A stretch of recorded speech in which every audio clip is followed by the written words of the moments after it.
Claro, aquí hay dos formas de vivir la vida. Una de ellas es siendo consciente de cómo funciona mi mente y mi organismo, y otra de ellas, que es la más habitual, es vivir la vida sin ser conscientes de cómo funciona nuestra mente y nuestro organismo. ¿Qué diferencia hay? Cuando yo no sé cómo funciono, creo que lo que yo pienso viene generado por el otro. Entonces convierto eso en un hecho, convierto eso en mi verdad y automáticamente paso a experimentar la vida tal cual la veo, tal cual la creo. Una persona que asume cómo funciona su mente y su organismo es consciente de que aquello que piensa solo es una posibilidad y no es mejor que lo que piensa Olga o que lo que piensas tú. Cuando empiezas a asumir esto, empiezas a asumir la responsabilidad de lo que piensas. Y cuando haces ese gesto, empiezas a relacionarte con tus pensamientos de una manera completamente diferente.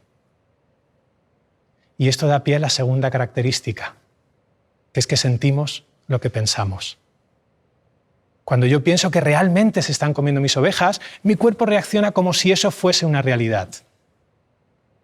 Cuando yo pienso que esta persona en el vídeo no tiene razón, realmente mi cuerpo me acompaña. Siento que eso es verdad. Y es de esta manera como nos perdemos, como perdemos la perspectiva. Cuando yo empiezo a darme cuenta de que la mayor parte del tiempo, concretamente el 85% del tiempo, sentimos lo que pensamos, ahí se abre la puerta de dejar de culparte a ti por lo que yo siento. Cuando hago ese gesto, no solo estoy asumiendo mi pensamiento, sino también estoy asumiendo mi sentir. Y cuando haces esto, el mundo sigue siendo como era hasta ahora, pero la forma de relacionarte con ese mundo, con las cosas que piensas y sientes, es completamente distinta. Por ejemplo, ¿cuál es tu nombre? José Manuel. José Manuel, ¿por qué crees que después de tantos años entrenando, una persona que ha ganado la medalla de bronce se siente más feliz que una persona que ha ganado la medalla de plata? La verdad que me resulta difícil, pero si hubiera enfocado bien, como yo creo que estas cosas se deben de enfocar, yo creo que debería estar muy, muy satisfecho. Lo que José Manuel nos está presentando es algo que quedó en la historia de la psicología como pensamiento contrafáctico.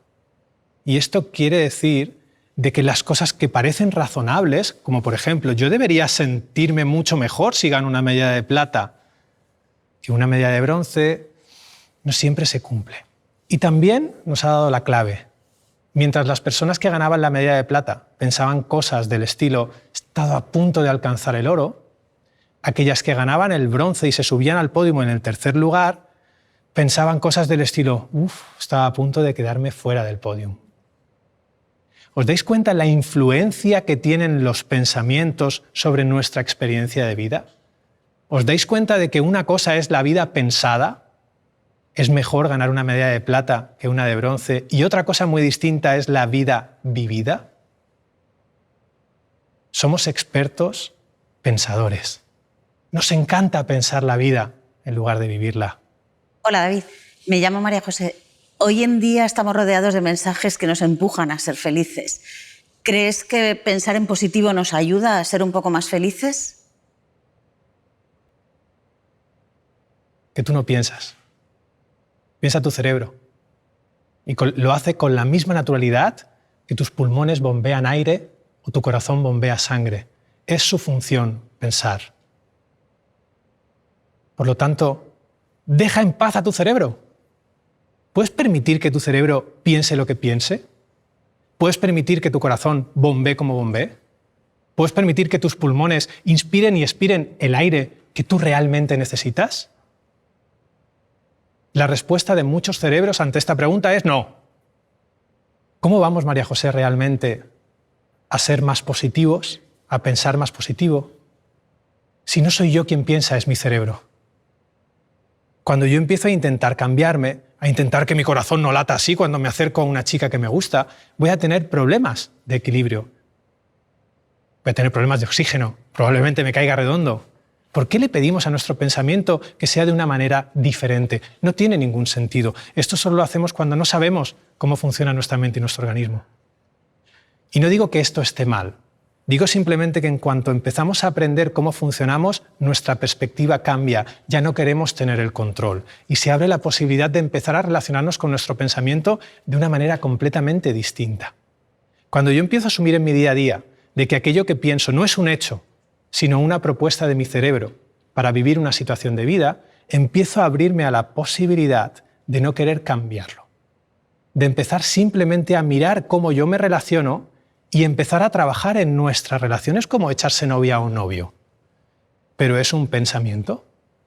Entonces, ¿cómo me relaciono yo con esto que estoy pensando? ¿Estoy luchando o huyendo de ese pensamiento? ¿O lo estoy abrazando? ¿O lo estoy usando como un elemento de aprendizaje?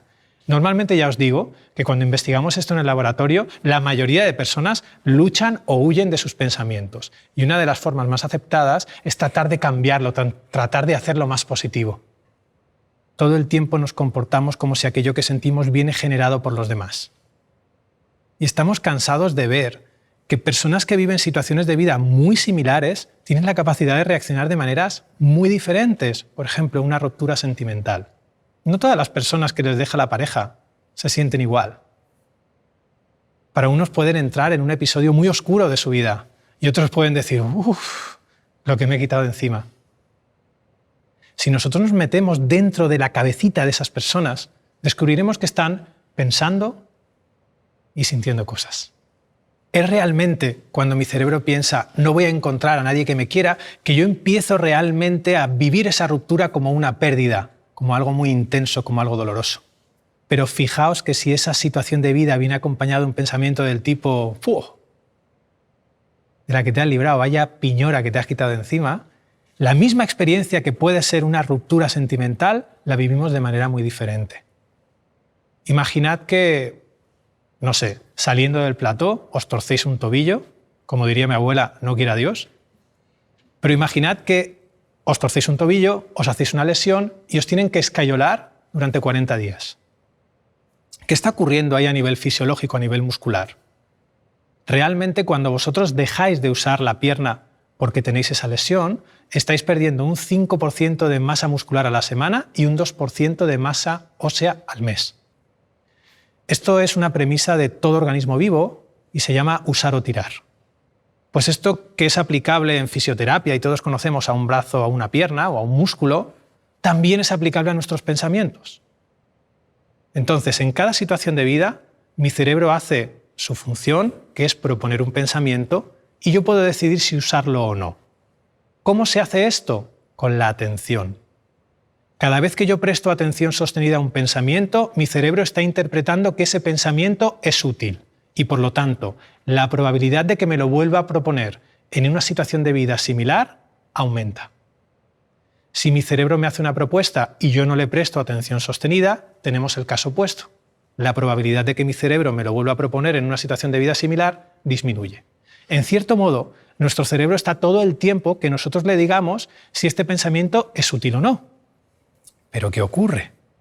Que como vivimos la vida sin saber cómo funcionamos, eso sí, tratando de hacerlo lo mejor posible con los conocimientos acerca de nosotros mismos que tenemos, tratando de luchar contra este pensamiento o tratando de hacerlo más positivo, le prestamos atención sostenida y le damos el mensaje contrario a nuestro organismo. Voy a poner un ejemplo. Imaginad que un pensamiento es como un león. Si yo empiezo a luchar contra ese pensamiento, contra ese león, tendré que prestarle atención sostenida para no salir corriendo en la misma dirección del león y que me meriende, ¿sí o no? Entonces tenemos que empezar a asumir de que cuando yo le presto a ese pensamiento atención sostenida porque quiero luchar o huir de él, lo que estoy consiguiendo es decirle a mi cerebro ese pensamiento es útil. Entonces, tratando de huir del pensamiento, le presto atención y aumento la probabilidad de que mi cerebro me lo vuelva a proponer. Ahí empezamos a vivir esta vida de rueda de hámster.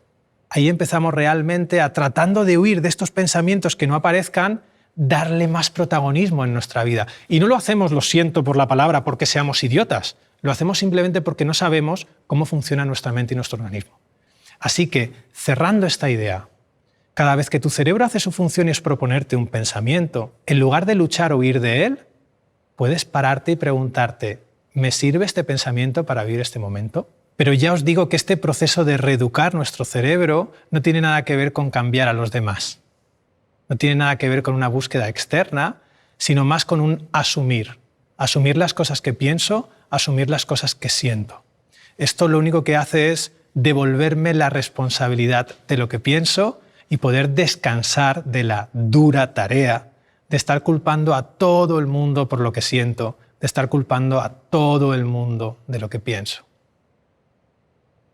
Si tienes que cambiar a tu pareja, a tu madre, a esa persona que sale en la tele diciendo no sé qué, y al presidente del gobierno, suerte. Pero es muchísimo más simple, muchísimo más sencillo asumir aquello que tu cerebro está pensando y asumir aquello que estás sintiendo, porque al hacerlo descubrirás que le damos a los pensamientos la condición de hecho y que normalmente proyectamos las cosas que sentimos sobre los demás. Solo viendo eso se abre la posibilidad de reeducar tu cerebro. Y bajémoslo más, vamos a la práctica. Cuando yo empiezo a tomar conciencia de que un pensamiento solo es una propuesta neuronal, no sabéis las veces que he celebrado descubrir que no tengo razón. Asumir mi ignorancia.